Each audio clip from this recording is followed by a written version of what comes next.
Indikator resesi ekonomi Indonesia. Apakah Indonesia sudah menyandang resesi ekonomi? Pertanyaan semacam itu yang banyak muncul, menyusul pengumuman Produk Domestik Bruto, PDB, negeri ini untuk kuartal kedua 2020 oleh Badan Pusat Statistik, BPS. Menteri Keuangan Sri Mulyani menyatakan Indonesia belum memasuki masa resesi. Alasan Menteri Sri, sebuah negara baru bisa dikatakan memasuki tahap resesi, seandainya angka perubahan PDB-nya, yang dihitung dalam basis tahunan alias year on year, sudah mengalami minus 2 kali berturut-turut.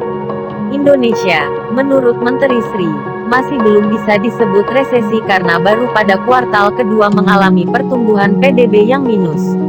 Merujuk ke perhitungan BPS, memang baru di kuartal kedua PDB Indonesia mengalami nilai minus dalam basis YoY, tepatnya minus 5,32%. Sementara di kuartal I, PDB Indonesia masih mampu berada di teritori positif, yaitu 2,97%. Berikut adalah beberapa indikator resesi ekonomi yang berkedip merah. Apakah Indonesia akan mengalami resesi atau tidak ada di benak orang Indonesia di mana-mana.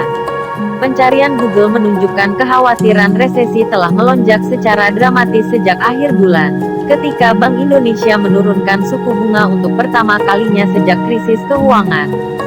Data datang ke investor dari setiap sudut dengan apa yang disebut indikator resesi menunjukkan tanda-tanda perlambatan ekonomi yang disebabkan oleh pertumbuhan yang lebih lambat di luar negeri. Ekonomi global yang melambat menekan bank sentral di luar negeri untuk menurunkan suku bunga pinjaman pada tingkat yang belum pernah terjadi sebelumnya. Menilai indikator-indikator ini tidaklah mudah, dan banyak ekonom, pengelola uang, dan analis tidak setuju tentang seberapa sehat atau tidak sehatnya ekonomi Indonesia sebenarnya dan apakah ekspansi jangka panjangnya dapat berlanjut.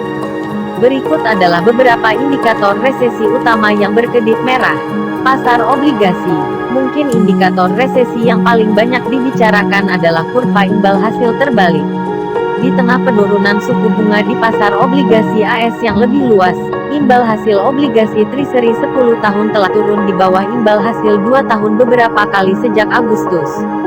Di pasar yang sehat, obligasi jangka panjang membawa tingkat bunga yang lebih tinggi daripada obligasi jangka pendek. Ketika obligasi jangka pendek memberikan hasil yang lebih tinggi, itu disebut inversi kurva hasil. Fenomena pasar obligasi secara historis merupakan sinyal terpercaya dari resesi yang akan terjadi. Ini telah mendahului 7 resesi terakhir. Resesi terjadi sekitar 22 bulan setelah inversi rata-rata. PDB, Produk Domestik Bruto di Indonesia melambat dan terjun bebas.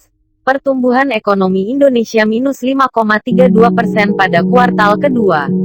Minus pukul 5,32% adalah tingkat pertumbuhan terendah sejak tahun 1998, dan turun dari pertumbuhan 2,97% di 3 bulan pertama tahun ini. Keuntungan perusahaan.